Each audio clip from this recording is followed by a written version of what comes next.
What's up, everyone? It is Friday, and that means it's Physio Friday. So I have my good friend Phil White in here with me.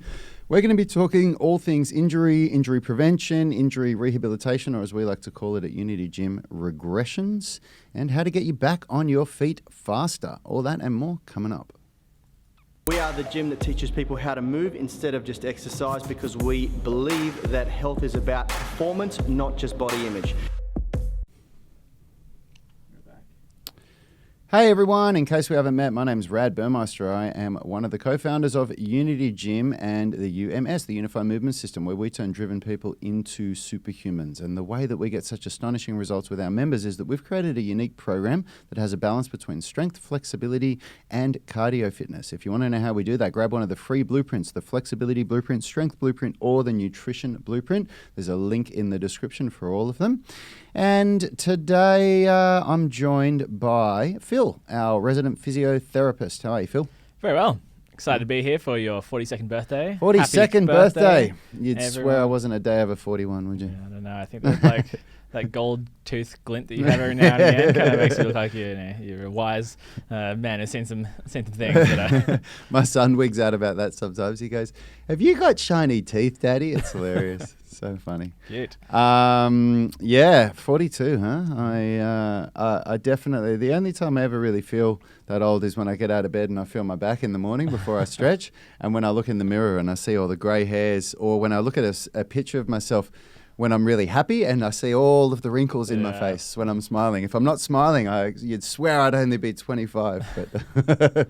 Anyway, yeah, thanks, Phil. Yeah, so how have you been, man? What's been going on in your world? Good. I've been just still in kind of like, I mean, the lockdown's bad in many ways, and, sort of lost my business in here. But, man, I'm surfing every day. I've been surfing like pretty much every day for the last 3 months, and Sydney has just had the most intense, amazing swell over the weekend, and where there was like 3-meter waves in Manly. It was wild, which... Yeah, I'm not quite up to riding those, but I went and sat out the back and watched it. It was great. Had a look, yeah. No, it's been awesome. good fun. But happy to be in here. I've been really enjoying the 3 p.m. Sydney time little broadcast I'm doing on the live stream now. Getting used to talking to myself, which is good. Yeah. But yeah, it's a weird feeling, isn't it? The first couple of times when it's just you and the camera. The first and you're 2 weeks just totally wigged me out, but now I'm like a bit more used to it. It's good, and there's lots of people asking good questions on there. So that's the thing I do at 3 p.m. on Tuesdays, Wednesdays, and Thursdays. So tune in. Yeah, it takes some serious practice to get half decent on a camera, and I'm. In all honesty, I watch so little of what we actually produce. I find it funny watching myself. But I am told that I'm getting a lot better at it. Like some of our members are saying, man, you're turning into like a real talk show host now. But it's funny when you see us. I remember that when you first came on, when you joined us, 8 months ago, whenever it was, and on the first couple of shows, Yanni and me were like, he'll get better. He'll get better. It's totally a whole new and exciting thing, but really enjoying it. Really good. Excited to be in this chair where I don't look like a tiny. Look, this is how Phil. This is the normal size of Phil. Yeah. He's not a midget today. Instead, let's have a quick shout out to some of the people that have tuned in. So we got Ruth Houseman saying howdy and happy birthday, Rad. Thank you, Ruth. What am I saying, Ruth? Jada is saying, hey guys. Vinny Brown is saying, don't usually get to catch this live as it's right at dinner time. And he's saying, awesome, glad I'm catching this one. Vinny Brown's also saying, definitely could use all the help I can get in recovering. Awesome, bro. Well, we'll see what we can do for you today. BY is saying, morning, Phil, Rich, and Rad. Happy birthday, Rad. I hope you got the birthday burpees out of the way.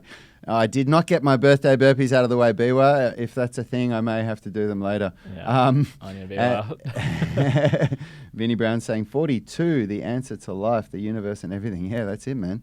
And Jada saying happy birthday, Rad. And Clay is saying happy birthday, Rad, as well. Thank you for the birthday love, everyone. Really appreciate it. And if you're listening to the podcast, you're going to want to jump over and join our Facebook group, the UMS Movement Mastermind. That's where you can tune in, comment, and we can answer you live because we record these shows live to that group. I appreciate your comment there, Vinny. I'm a big Douglas Adams fan. When I played Ultimate Frisbee, was my sport for like 11 years, played for Australia a bunch of times, and 42 is always my number, so... is that what? Yeah, right. Yeah. Okay. It's a Hitchhiker's Guide reference. Right. Nice okay. one. I like your birthday pillow in the background there. Happy birthday to the birthday pillow. Didn't really see that. Yeah, Yanni will be rolling in his bed right now listening to this. So we've got we had a couple of good questions, hey Phil. I think our first question that we were going to answer was from Lisa, and I think she posted that in the Unity I've got Gym. this here. You've got it there? It's on the UMS Mastermind. Okay, you want to read that one out? So she's saying, I've been suffering heel pain since the end of March. Some days it's not too bad, but today, initially, it will be excruciating, painful to walk on. Any suggestions on treatment would be appreciated. Thanks in advance. And I intentionally didn't answer this one because this is one of those ones that's really out of my scope of practice. And I was going to give my feedback because I've actually suffered a similar injury. And when I say that, non-diagnosed, but when I was playing basketball on a concrete court as a kid, landed really hard from a rebound, straight legs, on my heel, did nothing to rehabilitate it or anything and just kept trying to play around it. And it plagued me. I remember for years, like it would go away and I wouldn't feel anything. And then if I ever landed, because I used to skateboard and rollerblade, if I ever landed hard on my heel for years afterwards, for the next couple of months, I would be in a lot of pain and a lot of discomfort. And so I was about to give my 2 cents on it, but I thought, hang on a minute, I really don't know what I'm talking about here. So let's wait till Phil jumps in. Yeah, perfect one to discuss today, because I think the way I want to start it out with is, I think similar to what last time when we were talking about the medial elbow pain, I did a bit of an overview of the differential diagnosis here, because a lot of people had jumped on and said like, hey, it's plantar fasciitis, do this, stick your feet in a cold bucket of water. It's plantar fasciitis, which is not a thing you do for plantar fasciitis, I'll have you know. But I appreciate your... we'll talk about that in a sec. But just to go through why it's so important that you don't just self-diagnose and, and why it's so important that you do see a professional about this, because I can't give you advice because I haven't talked to you about your symptoms and done a proper diagnosis, and just give you an idea of the different things it could be. I'll go through the differential diagnosis for plantar heel pain or plantar fasciitis. So it could be sort of neurological factors like there's, I don't know if I should read out all these, there's loads. There's adductor quanti nerve entrapment, lumbar spine disorders, problems with medical calcaneal branch of the posterior tibial nerve, tarsal tunnel syndrome. It could be an Achilles tendinopathy, fat pad atrophy, heel contusion, plantar fascia rupture, posterior tibial tendinitis, retrocalcaneal bursa. Could be Sever's disease, calcaneal stress fractures, infections, inflammatory arthropathies, subtalar arthritis, metabolic disorders, osteomalacia, Paget's disease, sickle cell disease, tumors, vascular insufficiency, or rheumatoid arthritis. So there's just to be put it out there that there's a lot of different things that it could be, and it's very quick. It's a quick and easy thing to say it's plantar fascia pain, but if you have missed something there, then you could be really But even in the heel, is that plantar? Because I thought plantar fasciitis was experienced when you're doing plantar flexion. The plantar fascia is the fascia, which is a non-contractile connective tissue on the bottom of the foot, and so that's a structure. It's kind of like your ITB, but underneath your foot. The fascia's it's like that clear stuff that's on the outside of a chicken breast, isn't it? Yeah, but it can be different thicknesses throughout the body. So and is it what kind of covers organs and muscles and stuff and allows them to slide against each other? Is that kind of support, what it is? It adds kind of structural support. So if you have a muscle belly, it'll have all the muscle fibers, then it'll be enclosed in fascia to kind of contain that hold structure. It all together. Yep. So it's there for sort of support as well as kind of structural integrity. But yeah, it can be totally different thicknesses. So it can be just a really thin layer around a muscle like that, or it can be your ITB, which is as thick as a seat belt. Yep. And you can't stab it with a scalpel and make a dent. So Yep. there's differences in the fascia throughout the body, and your plantar fascia is one of the kind of thickest and strongest in your body, because what it does is with the foot, you've got these amazing support structures where basically there's 3 different arches going. So with your foot, if you look at your foot, there's a longitudinal arch and then 2 transverse arches. So basically the arch that most people think about when they sort of say flat feet is that longitudinal arch, and then you've got transverse arches in the kind of front and the back of your foot. But basically the plantar fascia is, if you ever look at how bridges work, how they've got the sort of the Harbour Bridge. The Harbour Bridge structure. So if you think about the support structure there, the plantar fascia is the kind of bit that keeps that arch sort of taut. And so when you put tension on the plantar fascia, it strengthens it kind of forces the bones closer together, which adds a amount of like structural support, which is the body's way of dealing with no shoes for the last tens of thousands of years, and suddenly we've come in and been like, oh, we need foamy plates under there to create this, when really if we develop this strong plantar fascia and muscular support system, then you've actually got quite a good like inherent sort of structure there. But that needs to be trained and stressed gradually over time. So that's what the plantar fascia is, and it attaches into the big toe and then down into the back of your heel. And so it often does, like some people feel it sort of just in the sort of inside of their arch there, but it's quite a common thing to feel it on the heel because that's where the plantar fascia actually attaches into. So for everyone, I think a really important thing to acknowledge here is when you looked at the amount of differential diagnosis. Yeah, is that calling it pathology? The different pathologies? Yep. See that? I'm learning. When you look at the different pathologies that Phil said there's so many different ones, and to just jump straight to it and say, oh, that's plantar fasciitis. And you're probably right. Like it probably is, to be completely honest. It's probably and just to be on the tendinopathy. Just again, it's like, we're no longer calling it plantar fasciitis because it's not so much an inflammatory thing, but a load management thing. It's now referred to as plantar heel pain, which is a bit of a catch-all for these kind of plantar fascia problems. But basically, you're probably right. Like if like 80% of people, it will just be plantar heel pain. But there's the chance there that there is something else going on there, which some might not be a big deal if you don't get the exact diagnosis right. Like it'll just sort of set itself out. But if it does happen to be a tumor, which I'm not saying it is, but there's a whole bunch of screening questions that health professionals will ask to make sure that you're not having something serious underlying there that is causing the problem. So that's why it's just such a key thing to see someone. I can see that Lisa, you've come in here and said, is it best to see a podiatrist or a physio, which is a great question. I think the best bet is you want to see someone who is so I think podiatrist ideally, but you want to see a good podiatrist who's not just like I just have really strong feelings about podiatrists because I was sent to them for years and saw some people who were just there to sell me orthotics for years and years and years.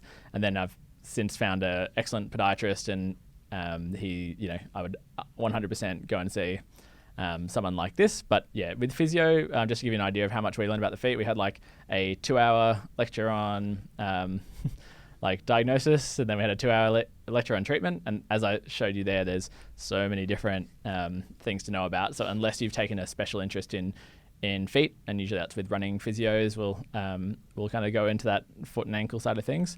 Unless the physio has taken a real deep dive in their own learning with feet, I'd say podiatrist would be a better option. But there's certain podiatrists out there that I've been burnt from before, which I just make sure you're seeing someone who is not just there to sell you orthotics. Yeah, I've heard of a lot of people go to podiatrists and they walk out saying, oh my God, I need to spend $1,200 every 3 months or I can't walk out of my house, and I'm like, oh. I think the way to do it would even be like the podiatrist is excellent for the diagnostic side of things because they would have seen like all these foot conditions and they'd be great for the diagnosis. And then, depending on their approach, then maybe take your diagnosis and then go and see someone who's keen to give you an active. So, have we got any specific advice for Lisa? Basically, if so, the thing here that she said that makes it quite likely that it is the plantar heel pain, which is what I'm calling plantar fasciitis, is that. She says today initially it will be excruciating, which I'm guessing will mean initially is in like first thing in the morning. That's a really common thing for plantar heel pain, is that the first few steps in the morning is just agony, and then as you start going and you start warming up, you start walking around, it starts to feel a whole lot better. And that might remind some people out there who've had tendinopathies maybe in their forearms or whatever. It's often that first, when you start training, you're like, oh, I can't possibly do this session, and then it starts to get better. So it's exactly the same thing. Walking is training for this for your plantar fascia, so it'll be it'll take a bit of time to warm up, but often it'll get better quite quickly, and then come back and be really painful the next day. And so as you can pretty much take the tendinopathy advice we've given in the past for every other part we talk about tendinopathy and apply it to the plantar fascia basically, where it is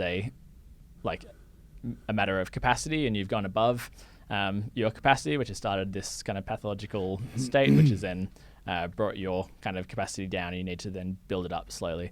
Now, the analogy often used for that is the bucket and the tap. So if you have a large bucket, then you can then that's your capacity, and then you've got your load, which is the tap. And if you turn on the tap lots, then you'll need a big bucket to be able to handle that. So it's about trying to think about how much you're turning on the tap throughout the day, which will be how much load you're putting through that structure. Now, the kind of nice thing is with feet, you can artificially make your bucket bigger by using things like orthotics in the short term, which can help you just manage a bit better while you build up strength, which will be doing your like foot exercises, both intrinsic foot muscles, so towel scrunches and some other ones. I think we've done. We did was that a live show? I think we did a couple of really good videos on the foot strengthening. The soul crunches, remember? Soul crunches, yes. The soul crunches.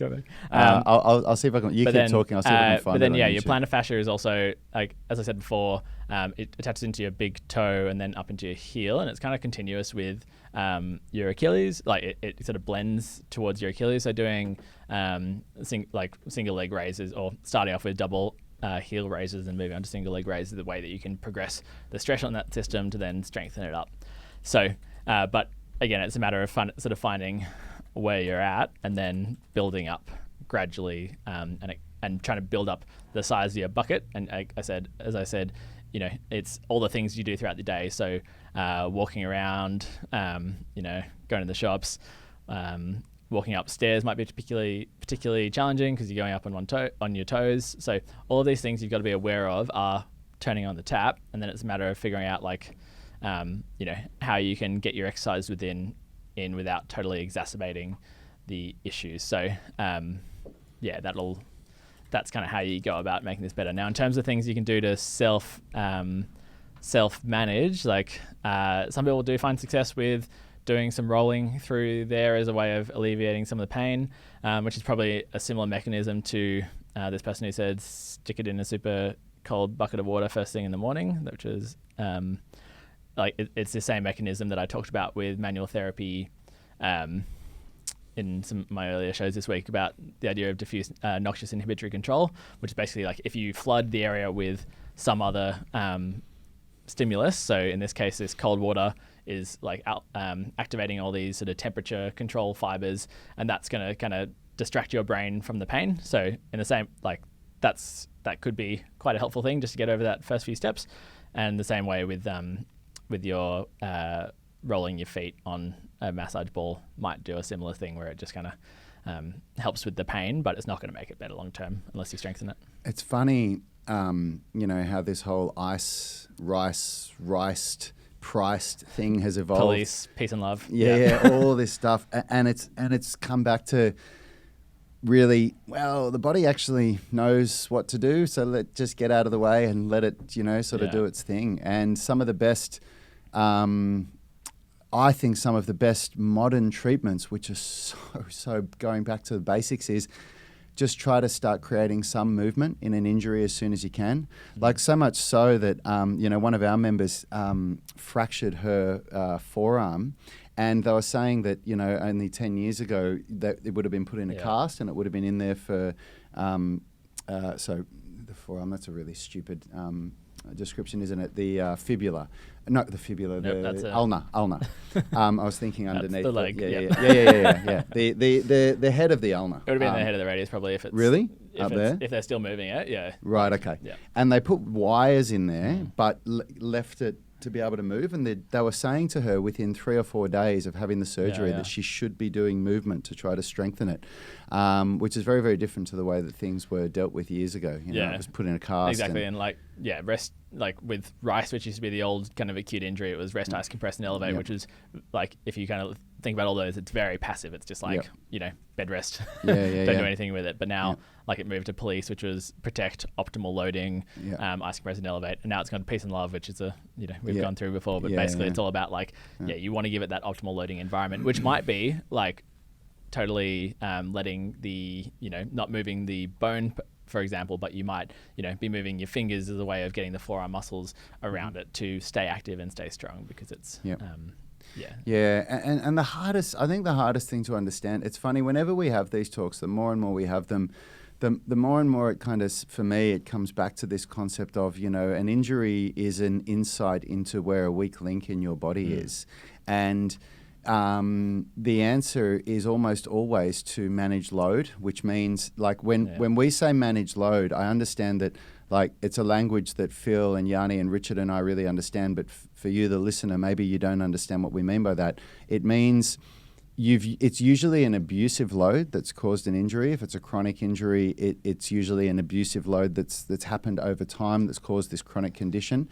And managing the load means to reduce the load. So it might mean, if you're jogging or running, reduce the amount of days that you're running a week, or reduce the amount of distance that you're running. Or if it's lifting weights or something like that, it's reducing the amount of weight you lift, or going to a less intense version of an exercise. Yeah, that's why I quite like that kind of bucket and tap analogy, because I think it kind of helps you visualize that idea of, like, your capacity. So how much load you can actually handle is, like, you can change the side of your bucket. You can change it by, slowly strengthening things up, or, using sort of things to assist you, like orthotics in this case. But then also, you can change the amount of load. So you control the tap by how much you're walking, throughout the day. How much, if you're wearing bare feet at home, or if you're training barefoot, then like, that's going to change how much you can turn on and off that tap. Because I think that's where it gets a bit tricky for people. Is people are like, yeah, it's load management, but, like, what's the load am I controlling? Like, what am I? And I think just having that kind of, I don't know, for me visually, it kind of helps to have that kind of, like, and I mean, if you imagine visually like this, like, if you imagine, if you're deconditioned, your bucket might be the size of this cup. Exactly. And then you go for a barefoot run on the beach, and then you've suddenly, and that's just like got turning that's like turning a tap on full pelt. Like, it's going to take a couple of seconds before it's exploding out. Whereas somebody like me or Phil, our bucket would be the size of a bucket. Yeah. So I could go for a run and turn that tap on full ball and leave it running like that for about 30 seconds before I'm in trouble. Yeah.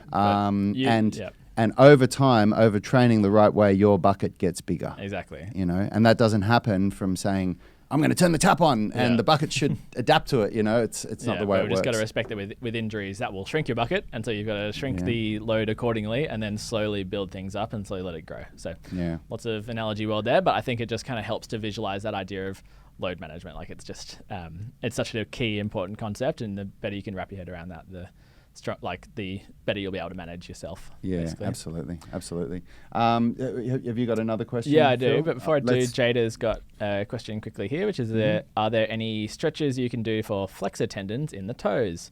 That's a very specific thing to be asking. I guess whenever I get a question like this, which is such a specific sort of body part, I just sort of wonder, like, what the reason for it is. But I guess commonly people kind of get this, like, toe clawing, which... Do you think we should first clarify, would you ever really say to somebody you need to stretch your tendons? I think that might be a little... Because I think that's a misunderstanding of what a tendon is, Jada. Yeah. Tendons aren't they're not very elastic. Good. They're not... Well, they are elastic. Like, that's kind of what tendons are for, is that, like, with your Achilles tendon, it's like an elastic spring that helps you with running efficiency, because you don't need to use muscular power. You can use some of the springing action of a tendon.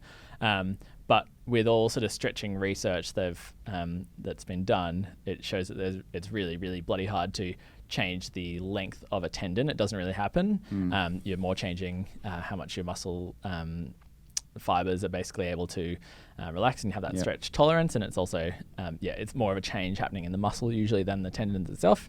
So the better question to ask would be, how can I stretch the toe flexors? I think the better question is, it would be talking more about like the problem that they have, and then how to kind of get past it. Because if you wanted to just know a way of stretching your flexor tendons, is you go into extension. Like, if you want to stretch your flexor, you go into extension. And so there's kind of only so many ways you can do that, and especially with the toes, you can basically go up on your toes passively, and that's going to stretch those tendons. So like, when you ask a question like that, there's just not many ways to do it. I mean, you could do it against a wall. You could. That's what I was going to say. You could do it with a towel. Yeah. You could do it with. But I think the more interesting kind of question would be like, I have this issue where my whenever I'm running, my feet are scrunched up or clawing or whatever, and then you can start to look at, maybe it's you're wearing shoes that are too small for you, and that's caused like your toes to be in this position, maybe it's a strength deficit that you could be, doing some self crunches and and dorsiflexion, sort of strengthening things like Rich loves doing, foot over the edge of the step and going into dorsiflexion, which is getting the foot and the toe muscles to be strengthened. So I think it's just a way of asking the questions. Yeah, for sure. Carmine is saying, would alimentation and sleep also affect the injury or discomfort? What's alimentation? That's a great question. Hello, Google, my old friend. You can read out. I'm going to read out Aidan Potts' comment here. Is saying, Rad, just wanted to say, blown away with the spine masterclass. Sounds cheesy, but I'm so excited to wake up every morning because every day my neck and shoulders feel better than the day before. Also been helping out a ton with other areas like RTO, ring turned out holds. I feel like I can depress my shoulders better. Dude, I'm so happy to hear that. It is... I'm telling you, for any of you that actually follow that masterclass and go through those 5 phases and adopt that into your daily routine, it is going to change your life. We've got a good friend, Tom Cartwright, who's a chiropractor, and every time I see him, he talks to me about how far ahead of the pack he thinks that our spine training is. He just talks about the way that the spine is meant to move and what all of the recent research which is showing that, loading the spine and taking it through flexion, extension, lateral flexion is just so important for it. What do you think, Phil? Yeah, it's good. Yeah, it's good. It just kind of, it's so in line with everything we talk about, which is basically like you've got to expose your body to variety and to be comfortable in different positions and to have a body that can handle things. You've got to gradually expose it. And so the phases which the Spine Masterclass goes through does that in a very graduated sort of way. And shout out to Biwa who's watching. But yeah, that idea of kind of becoming anti-fragile is so key. And that's what this spine kind of masterclass does, is it means that you've given it lots of different stresses, so that if you then are picking up something out of the car in an awkward way and your spine is, twisted and bent in a way that it hadn't done before, now it's kind of had that exposure before and you're less likely to injure yourself, I'd say. One of the biggest problems that we're facing as a race, at least in the modernized, first world countries, is that we're becoming frail. We just spend too much time sitting down and not enough time moving. And these issues that people are talking about, they're largely, westernized issues. It's, from what I've heard, don't get me wrong, I'm not going to quote any research or anything, but from all the books I've read and the teachers I've learned from, people talk about how you don't see a lot of the issues that we have in the Western world in third world countries where people move more, and that's not that it's really hard as, someone in the Western world where you've got a job and you've got, kids and a mortgage and you can't afford to live close to your work, so you have to drive, an hour to get there. It's our lifestyle. It's really hard. It's our lifestyle, it's just ways of understanding the kind of core concepts and how you can expose your body gradually to things and get past injuries. So, I just looked up the alimentation, and it's the fanciest way I've heard of to say eating. Eating. Basically, it's your diet. Come on, dumb it down for us a bit, man. Come on. Yeah. Okay. So, would eating and sleep also affect the injury or discomfort? Absolutely. Yep. Yeah. I mean, recovery is so key to injury, and so is like nutrition. About all the stuff we talked about before with, I guess, your metabolic state and the kind of inflammatory responses that causes. But the thing to remember is that, like, these are all sort of like cherry on top sort of things. Like, it might be the main driver, but it's more likely to be, it's going to be about getting that load management right. Yeah, definitely not the main driver. But if you want to look at the whole picture, like we have to address everything. And if you, like Phil's talked before about the difference between chronic inflammation and acute inflammation. And acute inflammation is very, very useful. It's the body's response to an acute injury, and it's a part of the healing process. Whereas chronic inflammation is not, and it's actually very detrimental to injury repair and rehabilitation. And a lack of sleep is a cause of stress, and stress is a cause of chronic inflammation. Yeah, so. And also it's actually quite a good point for plantar heel pain issues, because often if you think about that kind of bucket and tap analogy before, the foot is such a, it's a weight-bearing joint where you take on the weight of the whole rest of your body. So there is a way in which you can decrease the amount of tap, the amount of load you've got is by decreasing your body weight. And it's a really common thing to see people with plantar fascia issues who it's like largely because they're overweight as well. So certainly the alimentation could be adapted. You can eat less, eat better, and like help with your body weight too. But that's a hard thing, and that's a long-term thing. So you want to try and build up the strength and the structures, but you also then can look at long-term helping with the body weight. But I have no idea if this is the case in this one. I'll quickly answer Wayne Reed's question because it's a quick one about the Spine Mobility Masterclass. Again, he's saying, hey, Rad, happy birthday. Quick question that is off topic with the Spine Masterclass. When you finish phase 1, do you add phase 2 and do both phases? Absolutely. But the way you do it is, the idea is however much time you're going to allocate to it a day, and I recommend between 5 and 15 minutes a day when you're learning. When I do my spine training now, I only do about a minute or two because once you understand it, it's just about taking your body through the motions. Spend about 80% of the time that you allocate to doing the phase that you're trying to learn right now, because to create a new movement that you've never done before, it takes a lot of intention. And the previous phase, it should be like second nature to you. So 30 seconds, a minute of the last phase is enough to keep it there in your body. So and then so on and so forth when you go to phase 3 and phase 4. Nice. So Jada said it's a clawing issue and discussed with a podiatrist. We discussed a flexor tenotomy, but trying to find some other options such as shoe inserts. So a tenotomy is basically they cut the tendons and like a surgical intervention. Yeah. So I think so good that you are looking at ways of not doing that, Jada. And certainly like stretching your flexors may work. I'm not a expert in feet, but I'd really recommend that you do go for everything else, but spend a solid at least 3 to 6 months trying out strengthening stuff, because as we talked about before with how long it takes for structures to change, you need to give it time with strengthening, stretching, using these shoe inserts to facilitate things. But certainly there's so many muscles in the feet that there's a lot you can do there, and often if we just have our feet in shoes, especially shoes that are too small for us, then these muscles just become so deconditioned over time, and you can make them stronger, and you definitely should. So good on you, Jada, for giving things a go. There's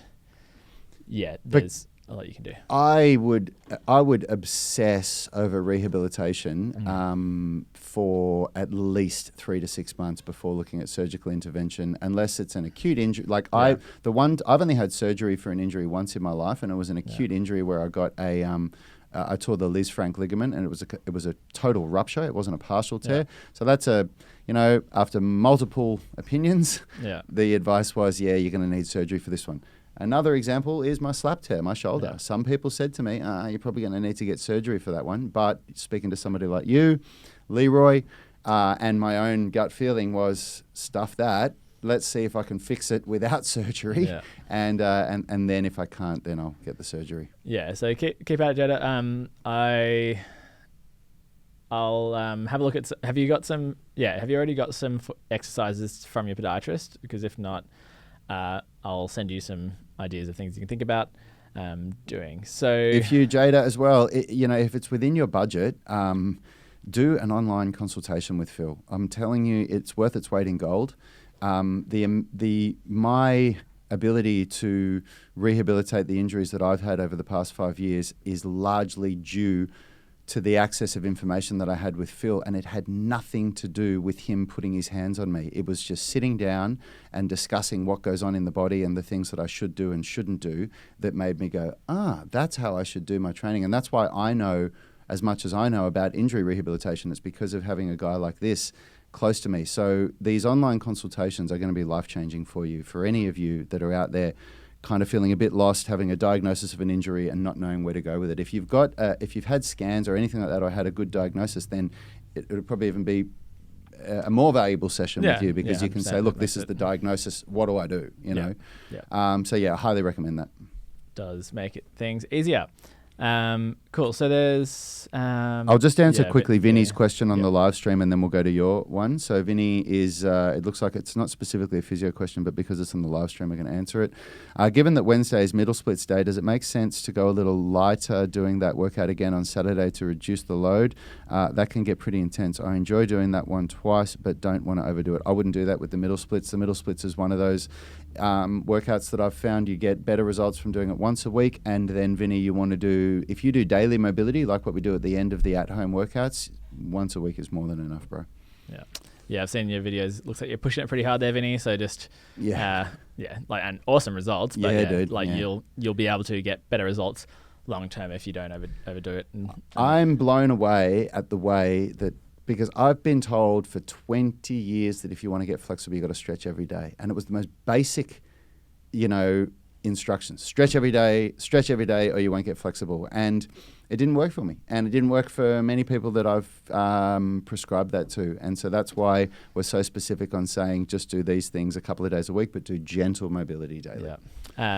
Jada, unfortunately I can't do consultations for the US. It's such a shame. I've had a few people book in now from the US, and I've had to refund, and because there's I can do consultations with everyone in the world except people in the US. Just the health system over there is just doesn't play ball with the rest of the world, and there's like insurance wise I can't, but I'll send you through some foot exercises to look at and maybe talk to. But yeah, it would be worth looking into like running physios or some podiatrists who are really good with the sort of active approach to rehab. People who are like really know their stuff. I don't know. Maybe I'll have a bit of a look for you about people you could work with, because it sounds like we need to align ourselves with a good physio in America, seriously. doesn't it? We really need to. It's find such, and I good. wish I could. Like, it's so stupid. Like, we're all humans and we have the same stuff going on, but the US health system is just like it's just insurance, isn't it? It's the yeah. way it works. Look, we've got to stay within our lane, and you can't, there's just too much risk, unfortunately. Yeah, it's a shame. Roger's just said something quite interesting here, which he said he got himself out of orthotics over a 24-month period. Takes time. Worked with an allied health professionals. My shin splints are no longer an issue. So I think that's just such a great example of how the orthotics can be used quite effectively, where it kind of adds that artificial size to your bucket, and that can allow you to then increase your, it can help you handle the amount of load you've got already and build that up over time and then transition out of it. So I think that's just a really, good to see that, like, that's... I used orthotics for about 12 to 24 months after my Lisfranc injury, and a really good exit strategy for me was to start by removing the orthotics for a certain amount of hours a day, and that was my next point, is that it's not like a... You just go from wearing them one day to... You've done 24 months and you count down the day, and then you tick it off, and then you throw them out, and then you go back to regular things. It's so much about that blending, that like transition time out of them, and giving your body gradual exposure, and all those foot muscles and support structures that I talked about earlier on in this episode. It's so key that those they work just like everything else in your body. You won't expect to just, never done a pull-up and then suddenly you do a pull-up. Same thing with your feet. You've got to, go from orthotics, give it time, getting used to, barefoot training maybe to start off with, and then maybe barefoot walking around the house, and then gradually build things up. So and the feet are a tricky one, because you can't really not use your feet. Yes. It's like the same with the golfer's elbow or tennis elbow. It's really, really hard to not use your hands, which is one of the things that makes it so hard to recover from. But there are ways you can do it. And so much of the ways, that's why I spend so much of, I feel like all I've done for the last couple of weeks is just talk to people about tendinopathy and load management, because the more that people can understand this for themselves, it's all well and good for me to come in and give you this really nice looking program that's all periodized, but if the rest of your life you're doing things that mean that we don't that you don't fit into your sort of thresholds, then that program is totally useless. And so that's why I'm so keen to talk about this over and over again, so people can really understand how to self-manage, because that's going to be the key to getting past things. Nice. So on your Roger, that sounds strengthen musculature, practice daily exposure to expose my arch and improve my running gait. Nice. That's it. Perfect use of orthotics there. Do we have time for that? Quickly discussing the last one, and if anyone has any last minute questions, jump on there. So who are we talking about here? This is from Kate Bolton Schmuckler. So she says, hello folks, so I'm wondering how to relax my hip muscles, possibly tendons too, especially the outsides right by my joints. They feel super tight no matter what. Wednesday's workout seemed to increase the tension a lot. This Wednesday's workout in particular hurt my hips, especially with the combo of beginner side splits and that pissing dog exercise. I also have super tight hamstrings. I've tried some of the hip mobility videos, but I have yet to feel less tight. Any pearls of wisdom, tribe? Also, I don't know if this makes a difference, but I'm currently 20 kilos over my happy weight. What are your thoughts, Rad? Just getting all those birthday messages? No, I'm actually reading one of our new members' questions here, which was about Is the Death Star out of battery? Yeah, it is, man. It is. It is. Literally, it's out of batteries. So because I had to use it for the stream out there this morning. Read that to me again because I need to. I was just reading one of our new members' questions. She feels like she's constantly tight around her hips. Oh, yeah. And has started doing the mobility work. What mobility work? Oh, jeez.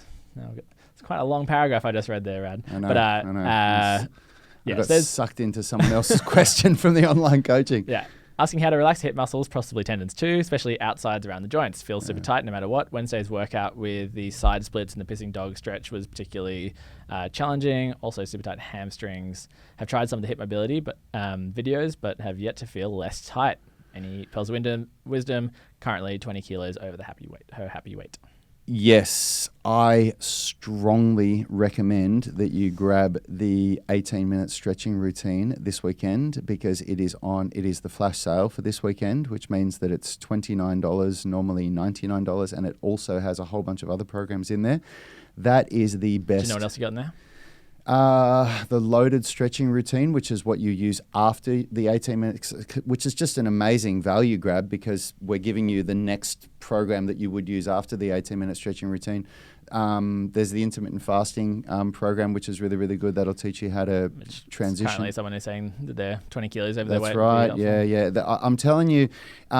So there's a couple of things. What I would recommend is to get yourself one of those little, what I've found works really, really well for me is a little physio ball or a foam roller and just to get a little bit of relief around those hips. But the 18-minute stretching routine is so good for the hips for a beginner. It is so, so, so good. I'm going to go the totally other direction and say get strong. I think that, certainly the 18-minute stretch routine, especially that using that to then build towards the end of range strength is such a important thing because I think my issue with people sort of saying that they're tight all the time is the reason we get tight is generally because we're not strong enough to handle the loads we put our body under, and then then you get spasm because of this kind of fatigue and weakness in a muscle. So I think the stretching 18-minute stretch routine and then building into the end of range strength is really good because you're exposing your body to those different ranges of motion, getting your body used to it. And when we get our body used to range of motion, we get less of a spasmy response to range. So it's a really nice way of exposing the body, but then building to that strengthening end of range is going to be so key for that.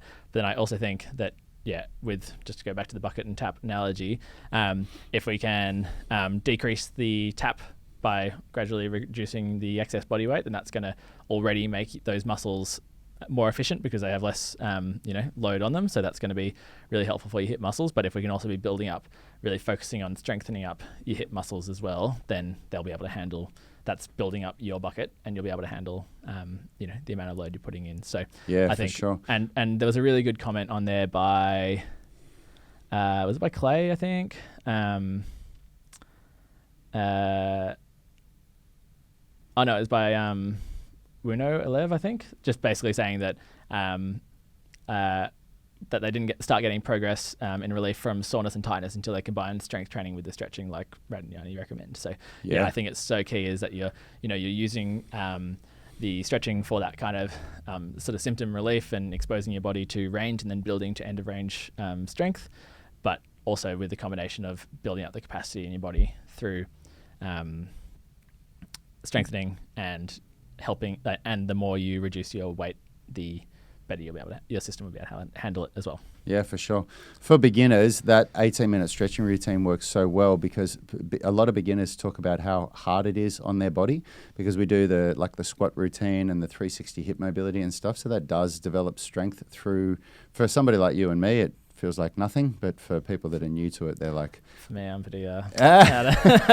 they get pretty smashed. Yeah. There's one more question that I want to answer before we finish, because it's from our UMS online coaching group, and we always make a point of answering these questions in more detail. So it's from a new member, Jason Gerald Jasmine. I answered this in my show yesterday. Oh, did you? Yeah. Oh, perfect. Yeah. Okay, cool. Yeah. Well, there you go. But so. Was he there? Did he see, or did you tag Yeah, him yeah. in it? He's commented and. Yep, perfect. There you go. Well, Was there you go. Was that the shoulder one? Yeah, Yeah. about his shoulder rehab. And We've using talked about that all over it. Perfect. Yeah. So if you have questions, put them up. You get answers. All right, everyone. Well, look, as I said, it is Alana's. Shout out to Keanu there. Yeah, Alana's saying, Keanu is saying on repeat, Daddy and Phil. That's my son. Hey, buddy, how are you? I hope I'm going to see you soon. I hope I'm going to see you too soon, baby, coming up for a training session. Yeah, look, I just want to drive it home, everyone. A lot of people ask us about this program. A lot of people ask us how to get started. If you want to get started, if you want to dip your feet into the UMS online coaching pool and you haven't done so yet, the 18-minute stretching routine is the perfect place to get started. Can you do the 18-minute stretch routine every day? Asked Lisa Garrett. Absolutely. That's the way it's intended. It's intended to be done every day, Lisa. It's such a good program. It's the way that we started this whole thing, and you'll get, you can read on the post that I've pinned as an announcement to this page. You can have a look at the comments from our other members that have done this program. So jump on, check it out, see what you think. Nice. All right, everyone. Have a great weekend. Thanks, Phil. Thanks for coming in. Yeah. And we'll see you again. Nice to chat. Nice to be in the big boy chair. Yes. Seeing how Yes. Maybe I can convince Phil to come in on Monday and Tuesday next week, because Yanni's not going to be here still for a week, and I'm going to be by myself otherwise. So we'll see. Yeah, we'll see. All right, guys. Have a great weekend, and we'll see you soon. Hey, thanks for watching that video. If you liked it, consider subscribing to our channel and make sure you click the notification bell so you know when our weekly videos are uploaded.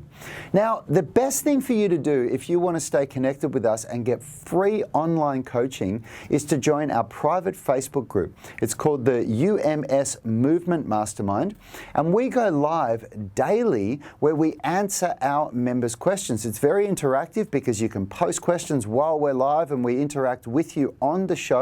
You can also upload videos or pictures of yourself with any movements, any stretches, strength training movements, calisthenics, weightlifting, anything that you're struggling with, and we'll critique you, give you feedback, let you know how you can get better. It's a really valuable resource. It allows a lot of communication with us and also our senior tribe members. You'll get answers very, very quickly, and it's absolutely free. So jump on Facebook, search for UMS Movement Mastermind and join now. Until next time, have a great day.